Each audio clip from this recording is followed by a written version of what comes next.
Hello বন্ধুরা, সবাইকে আসসালামু আলাইকুম। This is Sajjad Shishir. Welcome to my channel ride with Shishir. তো দেশের এত রং পাল্টালো, কত কিছু হলো। তো আমি যাচ্ছি এখন খুলনা, একটু কাজ আছে। হাইওয়েতে উঠলাম, ওয়েদার ভালোই ছিল, কিন্তু চলতে চলতে শুরু হয়ে গেল বৃষ্টি। কিছুটা না যেতেই শুরু হলো বৃষ্টি, কিন্তু আমার কাজ আছে, আমাকে যেতে হবে, দাঁড়ানো যাবে না, আমার সময় খুবই অল্প। তো ভাবলাম আপনাদের সাথে আলাপ করতে করতে আমি সামনের দিকে এগোই। বৃষ্টি ভেজা রাইড খুবই ভালো লাগছে, আবার খুব খারাপও লাগছে, কারণ জুতো মুজো এভরিথিং সব ভিজে গেছে। আর আশেপাশের পানি ছিটকে যেভাবে আসছে তা বলার কিছু নেই। তারপরও আমাকে যেতে হবে। তো চলুন আপনাদের সাথে গল্প করতে করতে যাই। তো আজকের গল্প করব আপনাদের সাথে আমাদের বর্তমান সমসাময়িক পরিস্থিতি নিয়ে। কি হবে দেশে, কি হতে যাচ্ছে দেশে, আর কি হয়ে গেছে এটা আমরা সবাই জানি, ওগুলো নিয়ে কথা নাই বা বলি। এখন দেশের যে অবস্থা, আসলে কোনো কিছুই বলা যাচ্ছে না যে এই ফিউচার কোন দিকে গিয়ে দাঁড়াবে, কি হবে না হবে। অ্যাকচুয়ালি আমরা কেউই কিছু বলতে পারবো না। এনিওয়ে, আপনাদের সাথে আমার তেমন কিছুই বলার নেই, তবে আপনারা সবাই নিজেরা নিজেদের সংযত রেখে যতটা পোলাইটভাবে লাইফ লিড করা যায় আপাতত সেটাই ভালো। কারণ এখন সামনে আমাদের দেশের সোশ্যালিজম থেকে যেটা বোঝা যায় যে সামনে কি হবে তার কোনো গ্যারান্টি নেই। তো প্রচুর ক্ষুধা লাগছে, তো আমি ভাঙ্গা একটু ওয়েট করলাম, এখানে হোটেলে একটু খেয়ে নিলাম, কারণ আমার ক্ষুধা লেগেছে। দুপুরের খাবারটা আমি খেয়ে নিলাম, ভাত মাছ খেলাম, ভালোই ছিল মোটামুটি খাবারটা, কারণ পেট ভরে খেয়ে নেই, পরে আবার কখন কোথায় কি খাবো, কারণ আমাকে দ্রুত পৌঁছাতে হবে বিকেল সন্ধ্যের মধ্যেই। তো বন্ধুরা, খাওয়া শেষ করে আমি আবার যাত্রা শুরু করেছি। এখন আমি দেখতে পাচ্ছেন আমি গোপালগঞ্জ যাওয়ার যে রাস্তাটা, সেই রাস্তায় অলরেডি উঠে চলে আসছি। এই রাস্তাটা আমার খুবই ভালো লাগে। দুই দিকে বড় বড় সারি সারি গাছ রয়েছে এবং একটি রোড রয়েছে। শুধু বিপজ্জনক এই ব্যাপারগুলো, ওভারটেকিংয়ের সময় অন্য দুটো বাস ওভারটেক করলে আমাকে নিচে নেমে যেতে হয়। তারপরও আমি রাইডার, আমাকে এগুলো মেনে নিতেই হবে। পথের যেভাবে যে পথে চলা যায় সে পথে ওভাবেই চলতে হবে। যাই হোক, আমরা বর্তমান দেশের অবস্থা নিয়ে কথা বলছিলাম। আসলে স্টুডেন্টরা আন্দোলন করলো, কোটা আন্দোলন। সেই কোটা আন্দোলন থেকে ছাড়িয়ে এখন দেশ ছাড়ো নেত্রী শেখ হাসিনা দেশ ছাড়লো, আওয়ামী লীগ সরকারের পতন ঘটলো, কত কিছু ঘটলো। এখন যখন আমরা স্টুডেন্টরা সবাই মিলে ডক্টর ইউনূসকে নিয়ে আসলাম, দেন কি হলো, দেন পরিস্থিতিটা কিছুটা স্বাভাবিক হবে, এটাই স্বাভাবিক। ওনারা আসার পর আমরা সবার দাবি দাবা নিয়ে রাস্তায় নেমে গিয়েছি। রিক্সাওয়ালাদের দাবি, ডাক্তারদের দাবি, আনসারদের দাবি, শিক্ষকদের দাবি, আর কি মানুষের দাবির শেষ নেই। প্রেমিক প্রেমিকারা দাবি নিয়ে বসাটা এখনো বাকি আছে। শুধু যাইনি আমরা বাইকাররা এখনো কোনো দাবি দাওয়া নিয়ে তাদের কাছে যাইনি। তবে আমাদের বাইকারদের অনেক দাবি রয়েছে। এখন কি বলবো, তেলের দাম কমানো উচিত, বাইকের দাম কমানো উচিত, বাইকের ট্যাক্সটা কমিয়ে দিলেই বাইকের দামটা কমে যাবে। এখন এই সিলি বিষয় তো আর দেখবে না এখন সরকার, কারণ এখন দেশকে গুছাতে হবে। যে তত্ত্বাবধায়ক সরকার যিনি আছেন, এখন দেশটা গুছানো নিয়ে উনি ব্যস্ত থাকবেন। দেশটা গুছিয়ে তারপরে একটু একটু একটু একটু করে সমাধান করবে। তবে খুব প্রবলেম ফেস হচ্ছে, রাস্তাঘাটে পুলিশ নেই, কিছুটা ইনসিকিউরিটি ফিল হয়। পুলিশ ভাইয়ারা থাকলে সিকিউরিটি থাকে, পুলিশ ভাইয়ারা না থাকলে আসলেও ইনসিকিউরিটি ফিল হয়। দুদিন পর আমি সাজেক যাব হীরাকে সাথে নিয়ে। তো অবশ্যই আমি কিছুটা চিন্তিত রয়েছি, কারণ এখন পুলিশ নেই পথে, আর্মি আছে অল্প কিছু জায়গায়, ওরা তো টহলের মধ্যে থাকে না। তারপরও আমাকে ওইভাবেই যেতে হচ্ছে, এই ধরনের চিন্তা ভাবনা করে আমাকে যেতে হচ্ছে।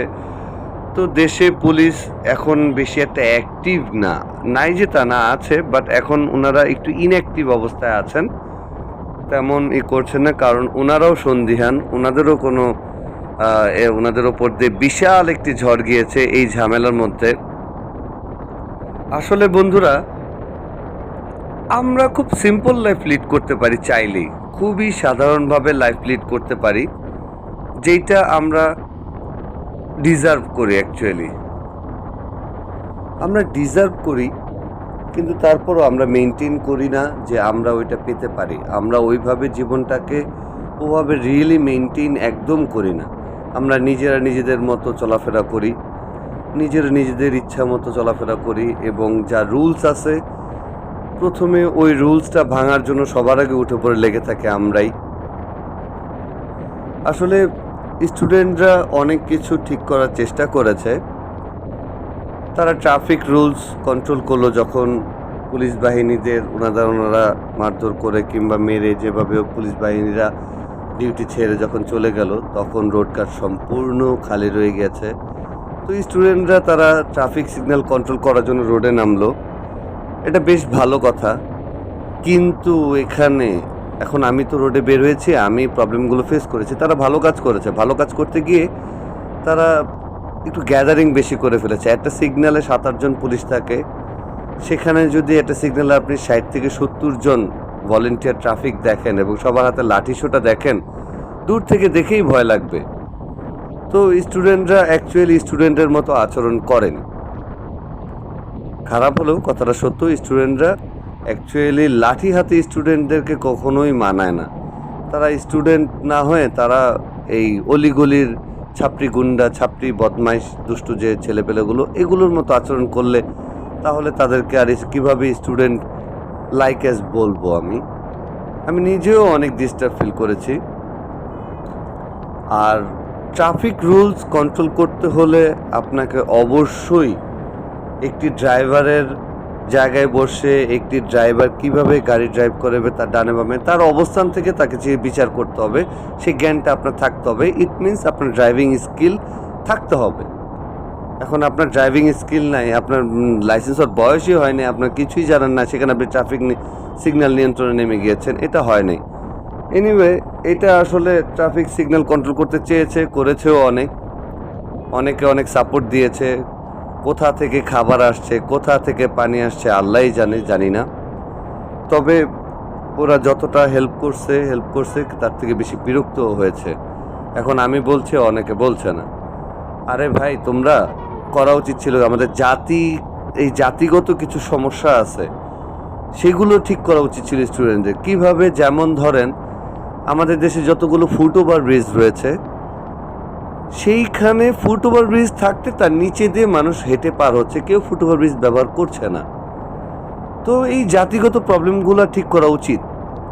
এই ধরনের আরও অনেক জাতিগত প্রবলেম রয়েছে, সেগুলো ঠিক করা উচিত। স্টুডেন্টরা মানুষের বাসায় গিয়েছে চেকিং করার জন্য, এটা তো স্টুডেন্টদের রাইট না। এরা তো দলবদ্ধ হয়ে, স্টুডেন্ট না, দলবদ্ধ হয়ে বস্তির ছেলেরা গেল ওই বাসায়, তারা ঢুকে ডাকাতি করে নিয়ে আসতে পারবে। যাই হোক, স্টুডেন্টরা স্টুডেন্টদের মতো আচরণ বেশি একটা করেনি, তারা বস্তিবাসীদের মতো আচরণ করেছে। ব্যাপারটা আমার কাছে বোধগম্য মনেই হয়নি।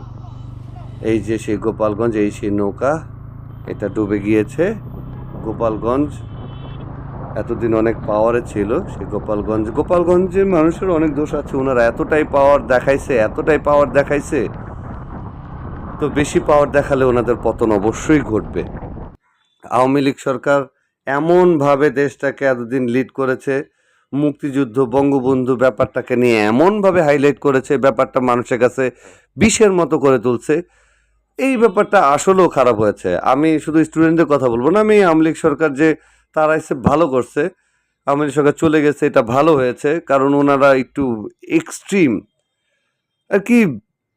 আমার এলাকায় আর কি বলবো আর কি, এমন ছেলেদেরকে ভালোভাবে কথা বলতে হয়েছে, অনেক সম্মান না, কিন্তু ভালোভাবে পোলাইট হয়ে কথা বলতে হয়েছে, যাদেরকে আমরা কাউন্টের পর্যায়েই ধরতাম না আর কি এমন মানুষ, তারা তাদের আওয়ামী লীগের পথ ধরে তারা এখনই হয়ে গেছে, না এলাকার স্থায়ী বাসিন্দা, না কোনো কিছু। শুধু এই আওয়ামী লীগের লাইন ধরে আওয়ামী লীগের ট্যাগলাইন লাগায় তারা হিরো হয়ে গেছে এলাকার। আর কি একটা অবস্থা! আমার বাসার সামনে ভ্যান দিয়ে সবজি বিক্রি করবে, চাঁদা নেবে আরেকজন। দিছি পিডা খেদা। আই মিন ওনাদেরকে তাড়ায় দিছে আমার বাসার সামনে সবজি বিক্রি করবে ফ্রিতে, অথবা চাঁদা দিতে হলেও তাকে অন্য জায়গায় গিয়ে ব্যবসা করতে হবে। আমার বাড়ির সামনে ব্যবসা করব, চাঁদা খাইবো আরেকজন। এটা হইতেই পারে না, আমি এটা হইতে দিতেই পারি না। তো এই ধরনের আরও অনেক প্রবলেম ছিল আওয়ামী লীগ থেকে, আমিও অনেক জর্জরিত। আবার আওয়ামী লীগে কিছু বড় ভাই ছিল, তারা অনেক আদর করতো, তারা ভালোবাসতো, কিন্তু কখনো আমি দলীয় কর্মকাণ্ডে কখনোই যাইনি। যাই হোক, অনেক আলাপ করতে করতে রাত হয়ে গেল, খুলনা পৌঁছে গিয়েছি, বাগেরহাট শেষ হয়ে গেছে, খুলনা চলে আসছি প্রায়। তো বন্ধুরা, ভালো থাকুন, সুস্থ থাকুন, আজ এই পর্যন্তই।